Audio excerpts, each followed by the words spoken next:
Welcome to it. It's a Star Wars show, and I'm your host, John Justice. As always, if you're enjoying this on YouTube, I hope you'll follow my YouTube page. Leave a comment there. You can always email me, TalkShowNerd@gmail.com, or make sure if you're new to the show to subscribe on whatever podcast platform you happen to be enjoying the show on.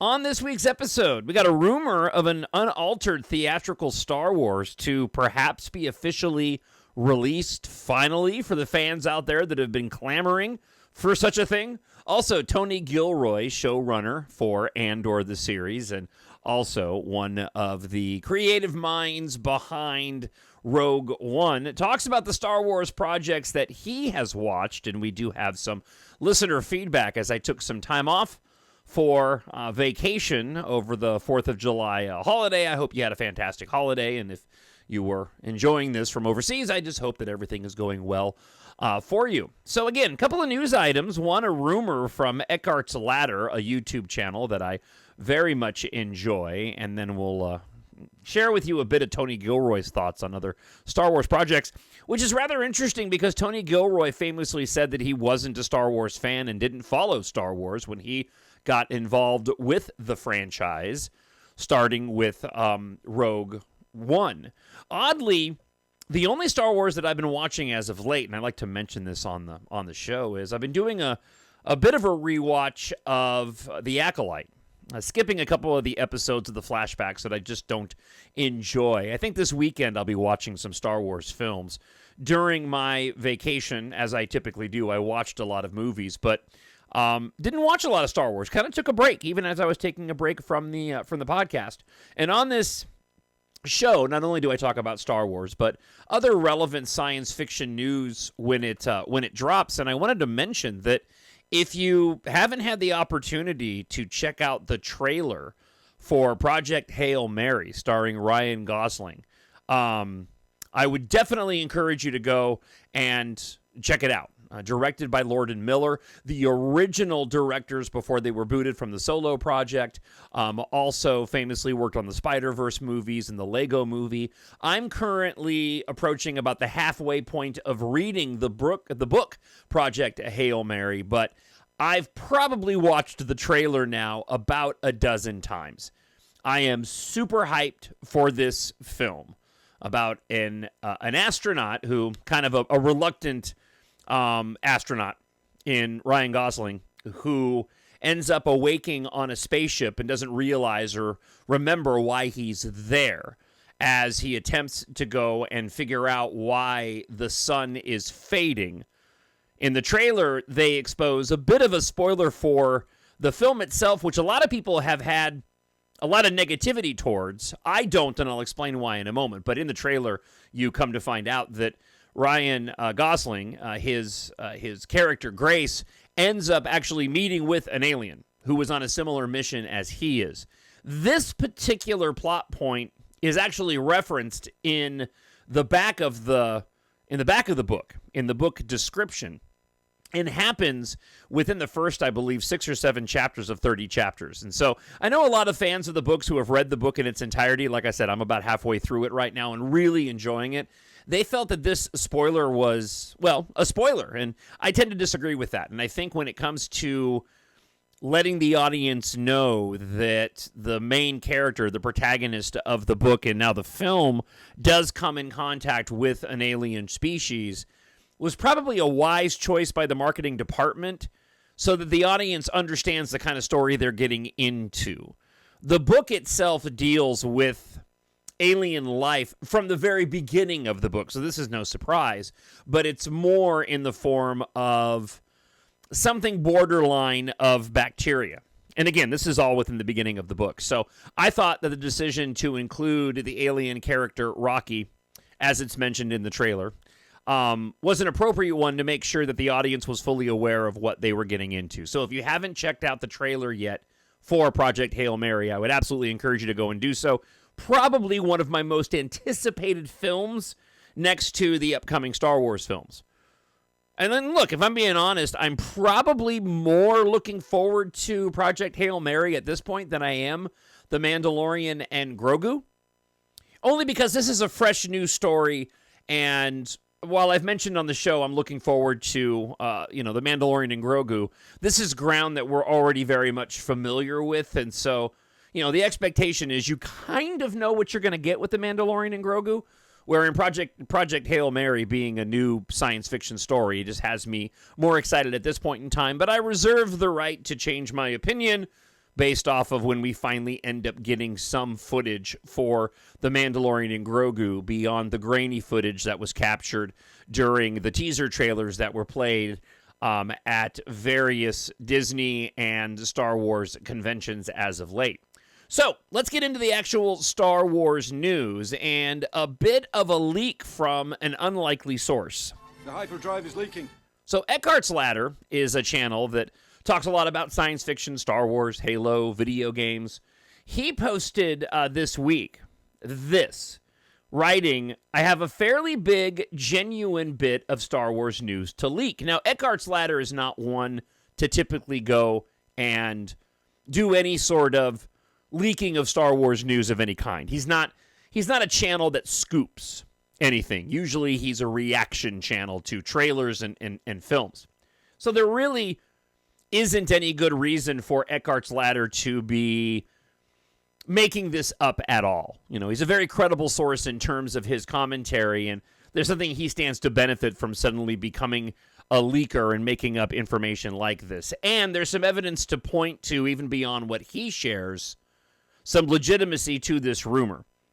But basically, in short, Lucasfilm apparently is in the process of restoring the original Star Wars trilogy for public release, probably on Disney+.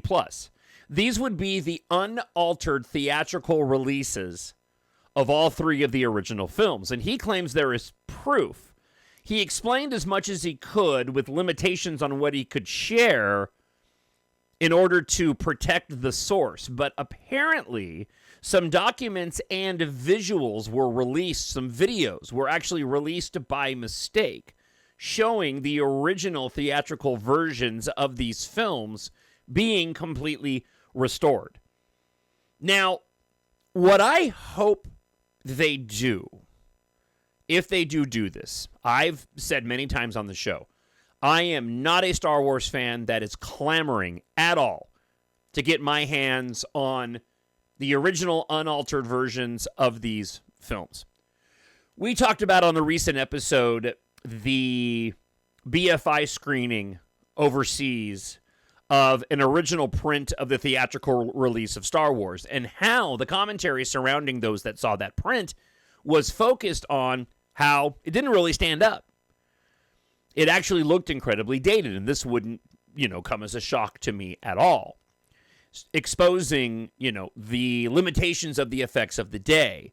What I hope Disney Plus does with this theatrical release is give us a completely restored, remastered 4K version from the original prints of the original trilogy, which would make sense because just from purely an historical standpoint, you're going to want to transfer these in the best possible way to a long-lasting format, as film, degrades, obviously isn't going to last forever. But I hope that while they make available the original versions, that they would also take the time to use modern-day technology to paint out the various matte lines that you see, even in the versions that exist today, of the boxes around the ships when they're in the middle of space battles. Now, these can be adjusted away depending on the settings of your television screen.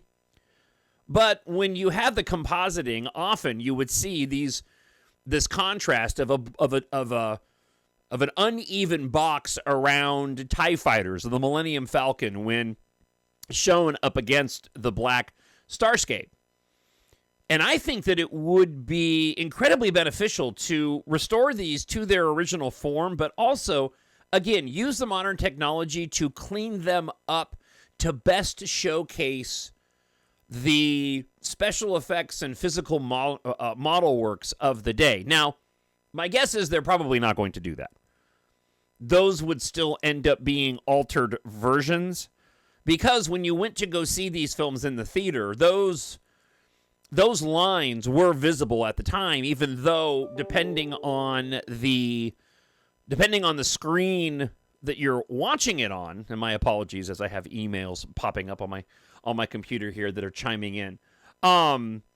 Those were still pretty visible back in the day, but because we were so wow and amazed in the theater of seeing special effects the likes that we have never seen before, we didn't really care. So it remains to be seen exactly what these versions end up looking like. That would just simply be my suggestion. I would like to see modern technology go and clean up the original versions as much as possible.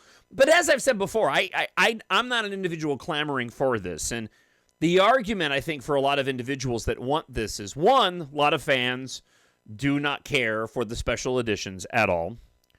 They would like to have in their possession, and I will certainly purchase these if they are available, make no mistake. I've watched the despecialized editions that are available now that are probably on par with exactly the type of version that I was suggesting Disney Plus make available, and Eckhart's Ladder says that this would more than likely pop up on Disney Plus.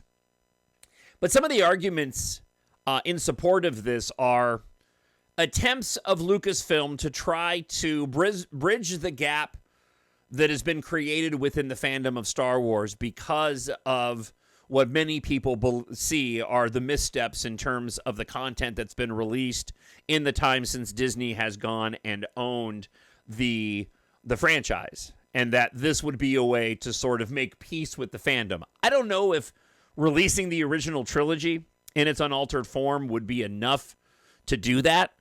I think the larger concern has always been, what kind of content are they going to put out and the recent content they've been putting out. But let's be honest, right now Star Wars is in a bit of a lull. We have these other films in the works, whether it's Mandalorian and Grogu or Star Wars to Starfighter. There's still talk, and Tony Gilroy makes mention of this in some of the comments that I have to share from the interview with Empire Magazine, about the Dawn of the Jedi James Mangold film. But I'm not sure exactly what Lucasfilm can do right now to sort of bring back that magic because of just how much Star Wars content that we've received. And I'm speaking for me personally as a lifelong Star Wars fan that gets giddy, and has in the past at least, over every single Star Wars release, and I just don't share that same level of enthusiasm right now. Maybe I will once we begin to see something for Star Wars Starfighter.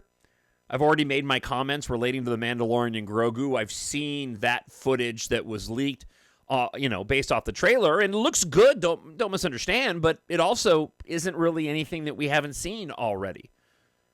There was a magic to Star Wars in its scarcity for so long, and I hope that Lucasfilm and Disney are able to somehow find a way to bring the fandom back together and to bring that magic back with that expectation and the commentary around these shows. It's only going to happen with the release of new content, and it's only going to happen with the release of new content in a positive way and be effective if that new content is good. I'm not sure if restored old content is enough to go and pacify the frustrations that so many lifelong fans have had. I don't share in those frustrations beyond what I just mentioned now, and that is, for me, some of the magic is gone, and I want to see that magic return. Now, in light of the Eckhart's Ladder leak, there was a poster on Reddit that made a couple of interesting points that I wanted to share on the show this week. Rationale for releasing these original trilogy versions, and they write, so we're approaching the 50th anniversary of A New Hope in 2027. A theatrical remaster would get huge butts in seats to the theater for the novelty alone if these were released in the theater, which is an interesting prospect as well. So this is an aspect of it that I hadn't thought about. The initial reporting from Eckhart's Ladder would be that these would be released on Disney Plus. Here they're suggesting that they get released in the theater. I don't see that happening only because we've had re-releases recently of the films over the course of the past couple of years that they've landed on various anniversaries. Now, most recently it was Revenge of the Sith for the prequels, but I've gone to see The Empire Strikes Back in theaters, and I know that Return of the Jedi not that long ago was released in theaters.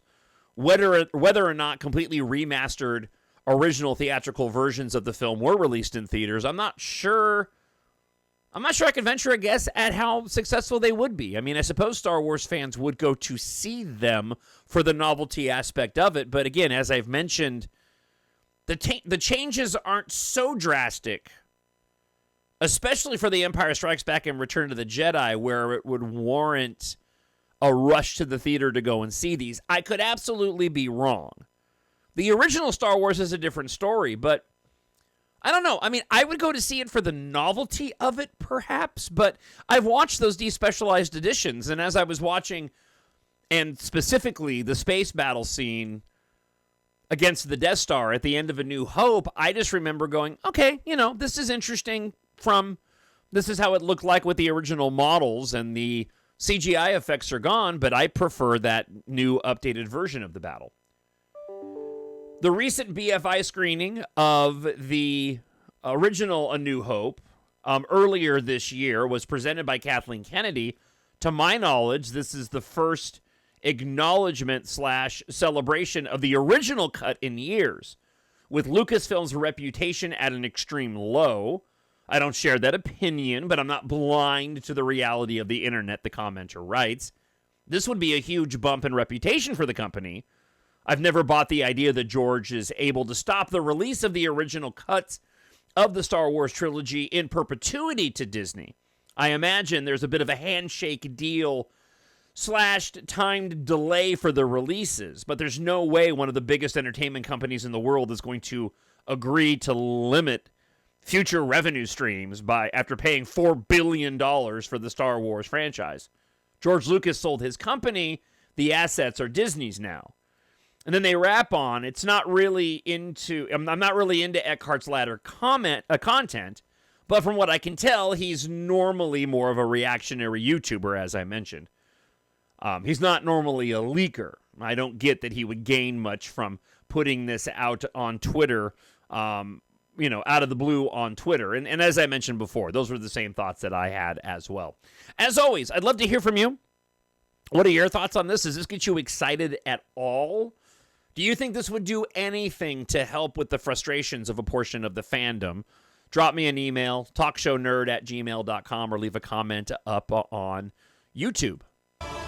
This is not going to go the way you think. There was an interview with Tony Gilroy, and he offered his perspective on other Star Wars projects, and here's what he had to say in the latest issue, offering also an intriguing bit of reaction to the direction of Dawn of the Jedi. So, in reference to Skeleton Crew, Tony Gilroy said, I watched some of Skeleton Crew, which I thought was really, really cool.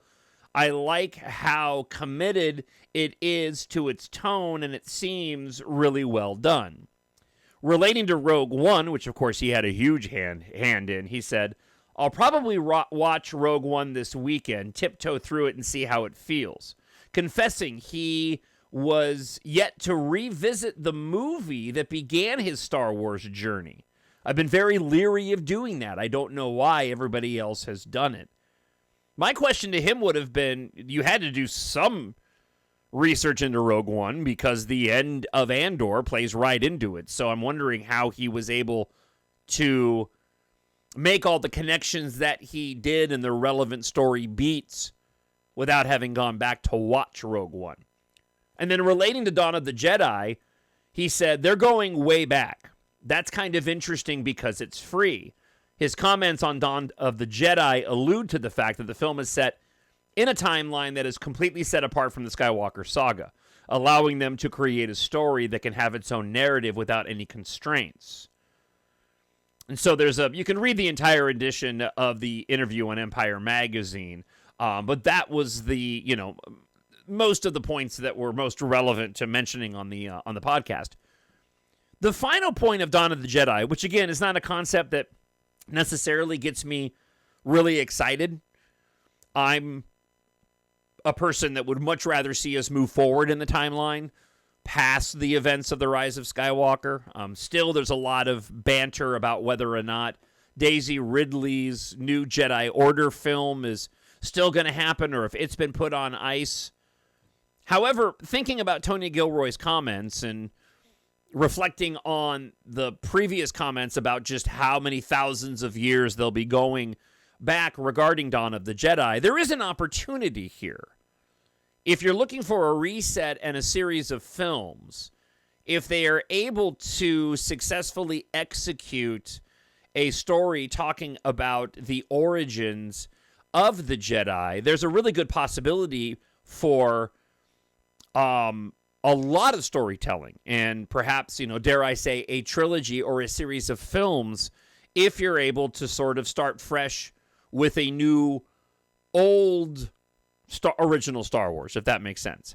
And I hadn't really thought about it. I had been thinking about the Dawn of the Jedi film as being more of a one-off. But if they can create this new version of Star Wars that is entrenched in telling the stories of old, a long time ago in a galaxy far, far away, long before all the events that we've seen, then you do kind of open up the door to a lot of different possibilities for future storytelling. I know that Kathleen Kennedy, as of late, has made comments that the intent moving forward is to do these one-off films.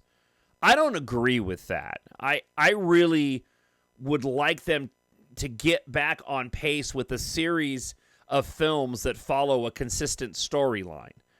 I know they've been doing that with shows like Andor, but if anything, Andor has shown with these lengthy episodes that it absolutely is possible. And when I look back on recent successful franchises, whether it's the Hunger Games or the Planet of the Apes films, that's where I think Star Wars lives and breathes and where the fandom really goes and gets involved. If we get these one-off stories like they're suggesting, it doesn't open up the opportunity for that which I believe is where the fandom really thrives, and that is speculation.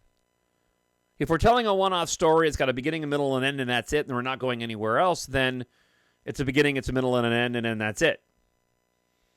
And unfortunately, when it comes to listening to Star Wars content, creating Star Wars content, the fandom just thrives when we're able to go and speculate and ponder what the future might bring, and one-off stories can't go and do that. As always, again, TalkShowNerd@gmail.com. I'd love to get your thoughts on this. And let's go ahead and move over to your emails and listener feedback this week. I need someone to show me my place in all this. Danny writes in and says this: longtime listener in the UK, second-time emailer. I thoroughly enjoyed your episode celebrating the rise of Skywalker. Mainly because I'm fed up with all the entrenched negativity surrounding this film, perpetuated by most of the other movie podcasters I listen to. It often feels like there's this default position that the movie is bad without any acknowledgement of its strengths, which you so eloquently detailed in your last episode. Like you, I find the film incredibly rewatchable. In fact, after it was released on home video, I would pretty much watch it on loop, eagerly devouring any podcast that discussed it, which is how I found yours. That's Danny, by the way, thank you so much for saying that. That's the whole reason why I did this podcast in the first place. When I started doing this podcast, it was specifically because I like listening to other commentary surrounding Star Wars. And back at the time in the lead up to The Force Awakens and the trailers, and then after The Force Awakens, there was a lot of content you could consume. But even then, I was finding that the commentators and the hosts weren't covering the things that I wanted to hear about. And so because I consumed this on a daily basis and look for Star Wars news daily, I thought, why not go ahead and do my own podcast? I'm a professional talk show host. So at a bare minimum, I have one person here who ended up keying in on exactly the reason why I do the show. So thank you for that, Danny. Danny goes on to say, why do I love it? Because it's packed with so much Star Wars goodness. Breathtaking lightsaber fights, the Force, Sith, Jedi, imaginative characters and creatures. That opening sequence with Kylo on Exegol. How could any self-professed Star Wars fan not be completely enraptured by this? Maybe it's unfashionable to crave this type of Star Wars movie these days, maybe I should fall in line and demand only grounded stories like Andor. But as someone raised on Return of the Jedi, that isn't the Star Wars that excites me. That isn't what made me fall in love with it. For me, it was the imagination, the adventure, the mythology, the imagery. Something JJ effortlessly captures in both of his sequel films. Amen to that.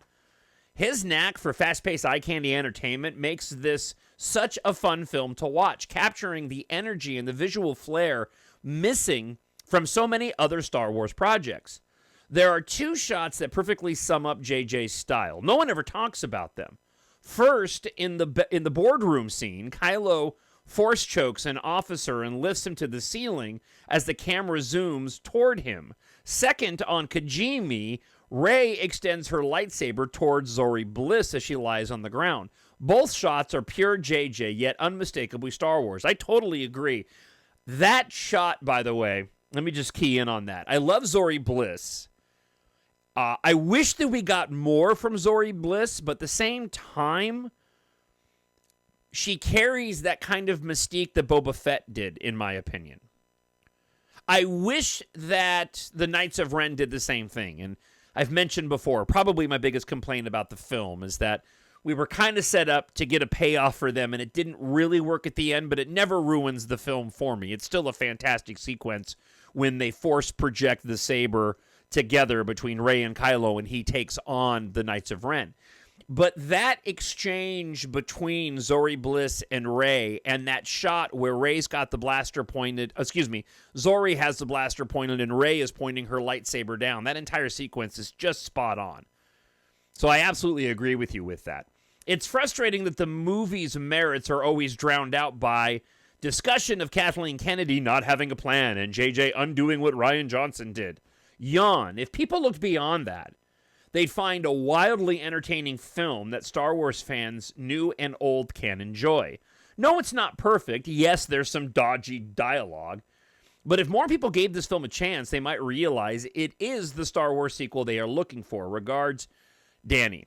Danny, I completely agree with you. And as a matter of fact, at the moment, I actually like The Rise of Skywalker more than I do The Last Jedi. I find it an abundantly more entertaining film, even though I also love The Last Jedi. And I completely agree with your assessment. As always, it's all subjective. People are entitled to their opinions. And I think a lot of people just soured so much on The Last Jedi that there was very little anybody, any director or writer could have done to salvage the negativity attached to how divisive The Last Jedi was, even though I absolutely enjoy that film. And as a matter of fact, I think this weekend I'm going to be putting back on the list of things to watch The Rise of Skywalker, because it's been, I think, a couple months now at least since I have watched that film. So thank you so much for that, Danny. And as always, anybody else that would like to go and leave a comment, do that up on YouTube if you're watching the show there, or be sure to go and email me, talkshownerd@gmail.com. As always, before I let you go, if you have not taken the time to check out my own science fiction series, EMBARK, I hope you will stop now, head on over to Amazon.com as you wrap up your listening to this show, and look for EMBARK, EMBARK, and John J.O.N. Justice, and check out my science fiction space opera series. Inspired because of my love of science fiction and Star Wars, I wanted to write a fun, action-packed, fast-paced, epic science fiction adventure series without any kind of agenda. Much like Star Wars, freedom and liberty versus tyranny and oppression. In the first book of the series, Katha, one of the protagonists of the story, her father died 1 year ago. Yesterday, he gave her the key to saving humanity. The year is 2172 on Earth. She just doesn't know it yet. Deep inside D-Corp, the planet's largest civilian and military spacecraft factory, an industrial accident has set off a catastrophic chain of events. Unaware of the disaster, Taft Guardia eagerly agrees to help fellow pilot Katha Morrow investigate a cryptic message from her past. War erupts as D-Corp's ruthless leader attempts to exploit the chaos and seize control. Meanwhile, Taft and Katha discover what may be the only hope of saving Earth's evacuees from annihilation if they can survive the apocalypse first. I hope that you will gift yourself a friend or a family member who loves sci-fi with book 1 in my series. I wrote it for adults, but it's age appropriate for anybody 11 and older, both boys and girls alike. It's available in hardcover, paperback, audiobook, free on Kindle Unlimited, and in ebook. And by the way, the ebook right now is free through Friday. I'm recording this on Thursday. So if you head on over to Amazon.com, you can actually pick up the ebook for free. So if you like your science fiction space opera to be epic, filled with romance and action, EMBARK is perfect for you. Again, head on over to Amazon.com and search for John, Jon Justice, and EMBARK. Thank you so much for checking out this week's episode. As always, I hope wherever you are, you're happy, you're healthy, and you're safe. I'll talk to you next week. God bless, and may the Force be with you, just as Obi-Wan says. The Force will be with you, always. My nerd world.